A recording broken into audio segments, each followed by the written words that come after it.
Good afternoon, good morning, whatever time it is while you're watching this video. So I am working on a 73 Ranchero, very close to the Torinos, LTDs, things of that era. This is a 73. I am working on a project right now with the bench seats. So, a little backstory on this thing. Past couple years, it's been sitting, rebuilt the engine. Kind of had all my money tied up on that. And didn't really have money to deal with the interior. Well, now that the engine is rebuilt and, well, I want to drive it more. So, with that being said, I couldn't really stand the look of the old beat up interior.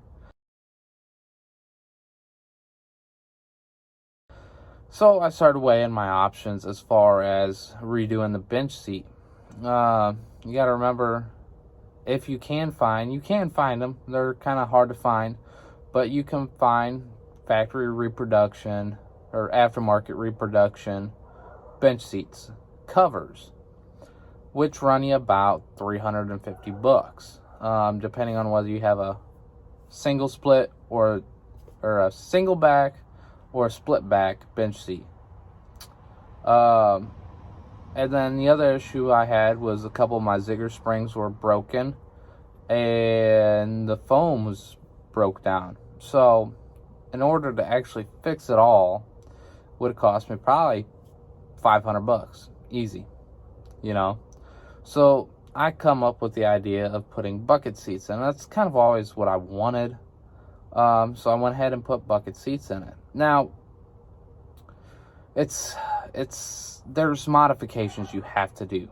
It's not really that hard. It's just more sourcing the materials you need. And, there's different ways of doing it. I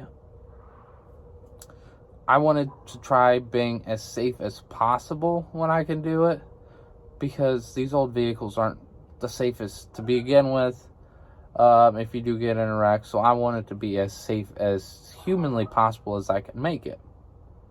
But, I'm limited. I don't have a welder. I'm not trying to cut open my floorboards and start welded nuts into the actual seat support. So I come up with an idea, and actually, most, if not all of these vehicles, Torinos, Rancheros, LTDs, had the option for bucket seats. They had the provision there. They just didn't have anything to thread the bolts into. So you kind of have to come up with something for that. Which I'll have to show you what I did, but it's pretty straightforward. And as far as the cost of the bench seats, the bench seats were my dad's from the 80s. So he didn't cost me nothing. He let me use them. So as far as other costs, you have to source another set of brackets, because obviously your bench seat only has 2 brackets, one on each side. Well, to do a bench seat swap, you need a total of 4 tracks. Finding these old vehicles in the junkyard near me is kind of hard to do. But I was able to find a LTD 77 that had bench seats in it. Well, I took those 2 brackets. I had my factory 2 brackets, so I have 4 brackets. Now, those brackets from the junkyard only cost me $15. And I'm into materials, maybe another 30, which would be more than enough to do both seats. So, as far as my whole swap, it cost me $50-$60. Now, the bench seats I have, I believe they are Jags high back series plastic polyurethane seats. Nowadays, you can pick those up for $30 a piece. So they're kind of affordable. they're probably not the most comfortable, obviously. But, you know, it's kind of what I'm doing here is something I've always wanted. And I'll go into more detail of how I did what I did and why I did what I did. Well, here are my tracks for the driver's side. I have not done anything on the passenger side yet. This is just the driver's side. These are your factory 2 bolt locations for bench seats. Now, if you notice, right here, you guys can't see that. So right here, originally was a piece of metal that was just pressed down in there a little bit at an angle. Let me see if I can.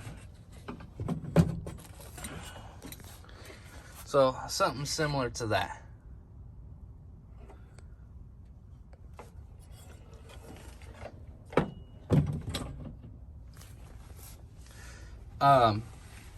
And that's what they look like from the factory here. But the problem is there's no insert in there like there are on the outside ones. So what I used was, these are 3/8 U-bolts, or U-nuts. They're actually from a GM tank strap kit. And they have a 3/8 by 16 flared nut, which is captured into a clip.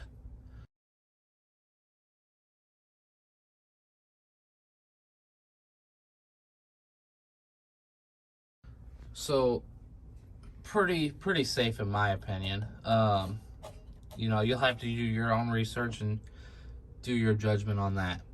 But it gives you something to actually bolt your track down to. The other modification I had to do was to get the slider to work. I had to cut down my factory slide cable. As you can see, it works.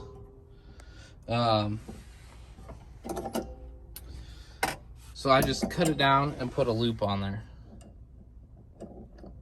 Now, obviously, it's not tight because the tracks are off center. But once I centered the tracks where they're supposed to be, that'll be nice and tight again, and they'll work. And those are the seats I'm using there. They're from the 80s. They're just old plastic seats. And I made my own brackets to adapt from this seat track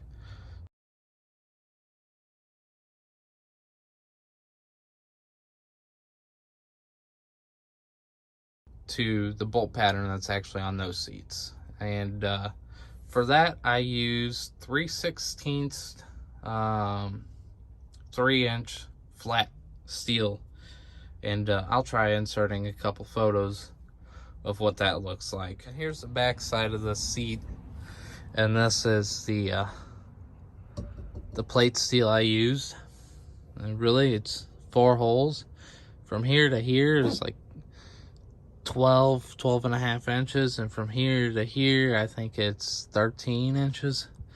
Can't quite remember, but really wasn't that difficult to fabricate.